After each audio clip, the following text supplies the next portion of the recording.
Chapter 9. As he was sitting at breakfast next morning, Basil Hallward was shown into the room.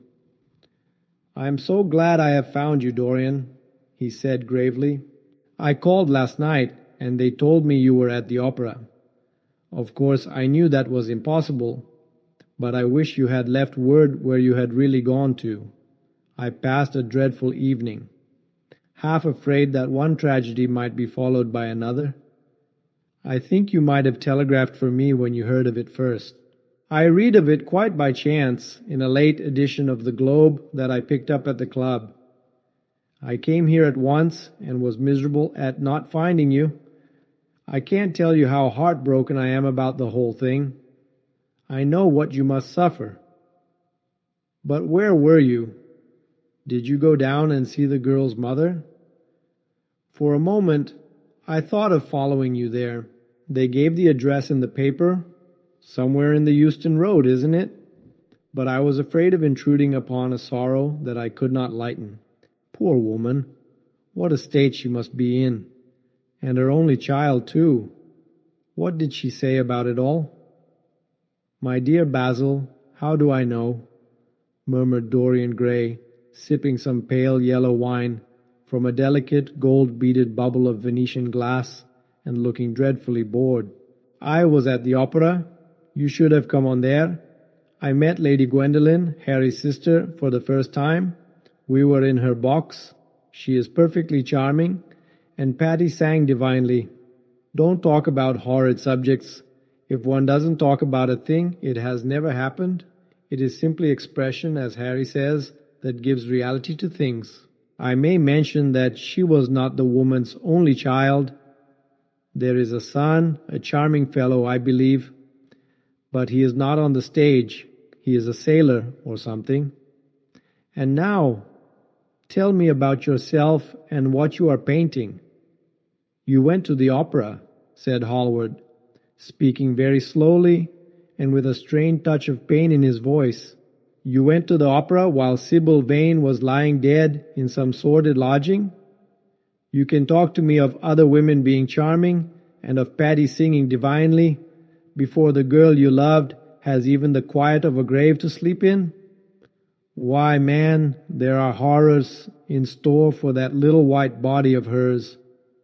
"Stop, Basil! I won't hear it!" cried Dorian, leaping to his feet. "You must not tell me about things. What is done is done. What is past is past." "You call yesterday the past? What has the actual lapse of time got to do with it? It is only shallow people who require years to get rid of an emotion. A man who is master of himself can end a sorrow as easily as he can invent a pleasure. I don't want to be at the mercy of my emotions. I want to use them, to enjoy them, and to dominate them." "Dorian, this is horrible. Something has changed you completely. You look exactly the same wonderful boy who, day after day, used to come down to my studio to sit for his picture. But you were simple, natural, and affectionate then. You were the most unspoiled creature in the whole world. Now I don't know what has come over you. You talk as if you had no heart, no pity in you. It is all Harry's influence, I see that." The lad flushed up, and going to the window looked out for a few moments on the green flickering sun-lashed garden. "I owe a great deal to Harry, Basil," he said at last. "More than I owe to you. You only taught me to be vain. Well, I am punished for that, Dorian, or shall be some day." "I don't know what you mean, Basil," he exclaimed, turning round. "I don't know what you want. What do you want?" "I want the Dorian Gray I used to paint," said the artist sadly. "Basil," said the lad, going over to him and putting his hand on his shoulder, "you have come too late. Yesterday, when I heard that Sybil Vane had killed herself. Killed herself! Good heavens, is there no doubt about that?" cried Hallward, looking up at him with an expression of horror. "My dear Basil, surely you don't think it was a vulgar accident? Of course she killed herself." The elder man buried his face in his hands. "How fearful," he muttered, and a shudder ran through him. "No," said Dorian Gray, "there is nothing fearful about it. It is one of the great romantic tragedies of the age. As a rule, people who act led the most commonplace lives. They are good husbands or faithful wives or something tedious. You know what I mean. Middle-class virtue and all that kind of thing. How different Sybil was. She lived her finest tragedy. She was always a heroine. The last night she played, the night you saw her, she acted badly because she had known the reality of love. When she knew its unreality, she died, as Juliet might have died. She passed again into the sphere of art. There is something of the martyr about her. Her death has all the pathetic uselessness of martyrdom, all its wasted beauty. But, as I was saying, you must not think I have not suffered. If you had come in yesterday at a particular moment, about 5:30 perhaps, or 5:45, you would have found me in tears. Even Harry, who was here, who brought me the news, in fact, had no idea what I was going through. I suffered immensely. Then it passed away. I cannot repeat an emotion. No one can, except sentimentalists. And you are awfully unjust, Basil. You come down here to console me. That is charming of you. You find me consoled, and you are furious. How like a sympathetic person. You remind me of a story Harry told me about a certain philanthropist who spent 20 years of his life in trying to get some grievance redressed, or some unjust law altered. I forget exactly what it was. Finally he succeeded, and nothing could exceed his disappointment. He had absolutely nothing to do, almost died of ennui, and became a confirmed misanthrope. And besides, my dear old Basil, if you really want to console me, teach me rather to forget what has happened, or to see it from a proper artistic point of view. Was it not Gautier who used to write about La Consolation des Arts? I remember picking up a little vellum-covered book in your studio one day, and chancing on that delightful phrase. Well, I am not like that young man you told me of when we were down at Marlow together, the young man who used to say that yellow satin could console one for all the miseries of life. I love beautiful things that one can touch and handle. Old brocades, green bronzes, lacquer work, carved ivories, exquisite surroundings, luxury, pomp. There is much to be got from all these, but the artistic temperament that they create, or at any rate reveal, is still more to me. To become the spectator of one's own life, as Harry says, is to escape the suffering of life. I know you are surprised at my talking to you like this. You have not realized how I have developed. I was a schoolboy when you knew me. I am a man now. I have new passions, new thoughts, new ideas. I am different, but you must not like me less. I am changed, but you must always be my friend. Of course, I am very fond of Harry, but I know that you are better than he is. You are not stronger. You are too much afraid of life, but you are better. And how happy we used to be together. Don't leave me, Basil, and don't quarrel with me. I am what I am. There is nothing more to be said. The painter felt strangely moved.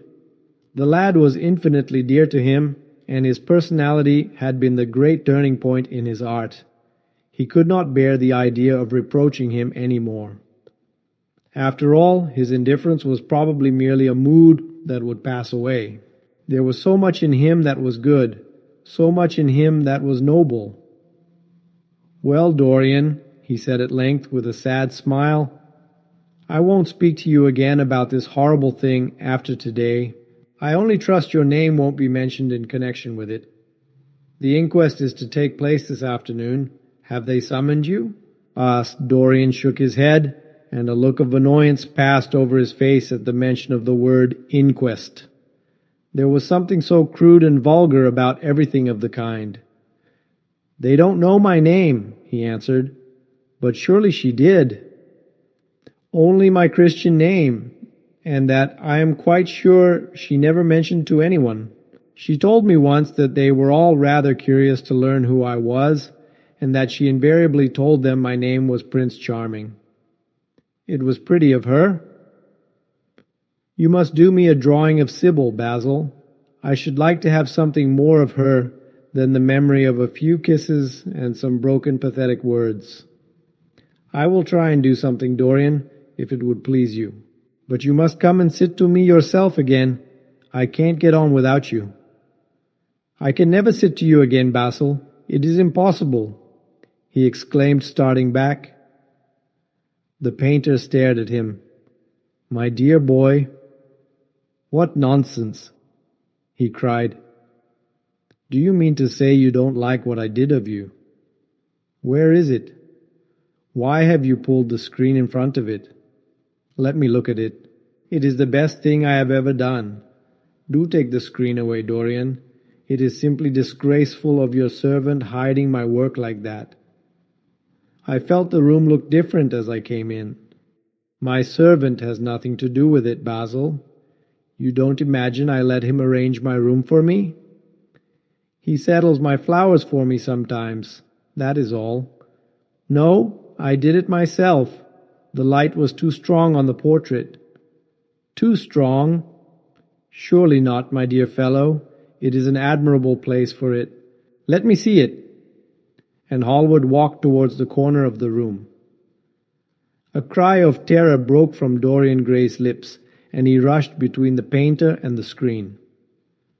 Basil, he said, looking very pale, you must not look at it. I don't wish you to. Not look at my own work. You are not serious. Why shouldn't I look at it? Exclaimed Hallward, laughing. If you try to look at it, Basil, on my word of honor, I will never speak to you again as long as I live. I am quite serious. I don't offer any explanation, and you are not to ask for any. But, remember, if you touch this screen, everything is over between us. Hallward was thunderstruck. He looked at Dorian Gray in absolute amazement. He had never seen him like this before. The lad was actually pallid with rage. His hands were clenched, and the pupils of his eyes were like discs of blue fire. He was trembling all over. Dorian, don't speak. But what is the matter? Of course I won't look at it if you don't want me to, he said, rather coldly, turning on his heel and going over towards the window. But really, it seems rather absurd that I shouldn't see my own work, especially as I am going to exhibit it in Paris in the autumn. I shall probably have to give it another coat of varnish before that, so I must see it some day, and why not today? To exhibit it? You want to exhibit it? Exclaimed Dorian Gray, a strange sense of terror creeping over him. Was the world going to be shown his secret? Were people to gape at the mystery of his life? That was impossible. Something he did not know what had to be done at once. Yes, I don't suppose you will object to that. Georges Petit is going to collect all my best pictures for a special exhibition in the Rue de Sèze, which will open the first week in October. The portrait will only be away a month. I should think you could easily spare it for that time. In fact, you are sure to be out of town, and if you keep it always behind a screen, you can't care much about it. Dorian Gray passed his hand over his forehead. There were beads of perspiration there. He felt that he was on the brink of a horrible danger. You told me a month ago that you would never exhibit it, he cried. Why have you changed your mind? You people who go in for being consistent have just as many moods as others have. The only difference is that your moods are rather meaningless. You can't have forgotten that you assured me most solemnly that nothing in the world would induce you to send it to any exhibition. You told Harry exactly the same thing. He stopped suddenly, and a gleam of light came into his eyes. He remembered that Lord Henry had said to him once, half seriously and half in jest, "If you want to have a strange quarter of an hour, get Basil to tell you why he won't exhibit your picture." He told me why he wouldn't, and it was a revelation to me. Yes, perhaps Basil too had his secret. He would ask him and try. "Obdia, Basil," he said, coming over quite close and looking him straight in the face, "we have each of us a secret. Let me know yours, and I shall tell you mine.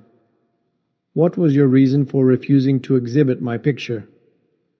The painter shuddered in spite of himself. "Dorian, if I told you, you might like me less than you do, and you would certainly laugh at me. I could not bear your doing either of those two things. If you wish me never to look at your picture again, I am content. I have always you to look at. If you wish the best work I have ever done to be hidden from the world, I am satisfied. Your friendship is dearer to me than any fame or reputation." "No, Basil, you must tell me," insisted Dorian Gray. "I think I have a right to know." His feeling of terror had passed away, and curiosity had taken its place. He was determined to find out Basil Hallward's mystery. "Let us sit down, Dorian," said the painter, looking troubled. "Let us sit down, and just answer me one question. Have you noticed in the picture something curious? Something that probably at first did not strike you, but that revealed itself to you suddenly?" "Basil!" cried the lad, clutching the arms of his chair with trembling hands and gazing at him with wild, startled eyes. "I see you did. Don't speak. Wait till you hear what I have to say. Dorian, from the moment I met you, your personality had the most extraordinary influence over me. I was dominated, soul, brain, and power, by you. You became to me the visible incarnation of that unseen ideal whose memory haunts us artists like an exquisite dream. I worshipped you. I grew jealous of everyone to whom you spoke. I wanted to have you all to myself. I was only happy when I was with you. When you were away from me, you were still present in my art. Of course, I never let you know anything about this. It would have been impossible. You would not have understood it. I hardly understood it myself. I only knew that I had seen perfection face to face, and that the world had become wonderful to my eyes. Too wonderful, perhaps, for in such mad worships there is peril, the peril of losing them, no less than the peril of keeping them. Weeks and weeks went on, and I grew more and more absorbed in you. Then came a new development. I had drawn you as Paris in dainty armor, and as Adonis with huntsman's cloak and polished boar spear. Crowned with heavy lotus blossoms, you had sat on the prow of Adrian's barge, gazing across the green turbid Nile. You had leaned over the still pool of some Greek woodland, and seen in the water's silent silver the marvel of your own face, and it had all been what art should be, unconscious, ideal, and remote. One day, a fatal day I sometimes think, I determined to paint a wonderful portrait of you as you actually are, not in the costume of dead ages, but in your own dress and in your own time. Whether it was the realism of the method or the mere wonder of your own personality, thus directly presented to me without mist or veil, I cannot tell. But I know that as I worked at it, every flake and film of color seemed to me to reveal my secret. I grew afraid that others would know of my idolatry. I felt, Dorian, that I had told too much, that I had put too much of myself into it. Then it was that I resolved never to allow the picture to be exhibited. You were a little annoyed, but then you did not realize all that it meant to me. Harry, to whom I talked about it, laughed at me, but I did not mind that. When the picture was finished and I sat alone with it, I felt that I was right. Well, after a few days the thing left my studio, and as soon as I had got rid of the intolerable fascination of its presence, it seemed to me that I had been foolish in imagining that I had seen anything in it, more than that you were extremely good-looking and that I could paint. Even now I cannot help feeling that it is a mistake to think that the passion one feels in creation is ever really shown in the work one creates. Art is always more abstract than we fancy. Form and color tell us of form and color, that is all. It often seems to me that art conceals the artist far more completely than it ever reveals him. And so when I got this offer from Paris, I determined to make your portrait the principal thing in my exhibition. It never occurred to me that you would refuse. I see now that you were right. The picture cannot be shown. You must not be angry with me, Dorian, for what I have told you. As I said to Harry, once you are made to be worshipped. Dorian Gray drew a long breath. The color came back to his cheeks, and a smile played about his lips. The peril was over. He was safe for the time, yet he could not help feeling infinite pity for the painter who had just made this strange confession to him, and wondered if he himself would ever be so dominated by the personality of a friend. Lord Henry had the charm of being very dangerous, but that was all. He was too clever and too cynical to be really fond of. Would there ever be someone who would fill him with a strange idolatry? Was that one of the things that life had in store? It is extraordinary to me, Dorian, said Hallward, that you should have seen this in the portrait. Did you really see it? I saw something in it, he answered. Something that seemed to me very curious. Well, you don't mind my looking at the thing now? Dorian shook his head. You must not ask me that, Basil. I could not possibly let you stand in front of that picture. You will some day, surely. Never. Well, perhaps you are right. And now, goodbye, Dorian. You have been the one person in my life who has really influenced my art. Whatever I have done that is good, I owe to you. Ah, you don't know what it cost me to tell you all that I have told you. My dear Basil, said Dorian, what have you told me? Simply that you felt that you admired me too much. That is not even a compliment. It was not intended as a compliment. It was a confession. Now that I have made it, something seems to have gone out of me.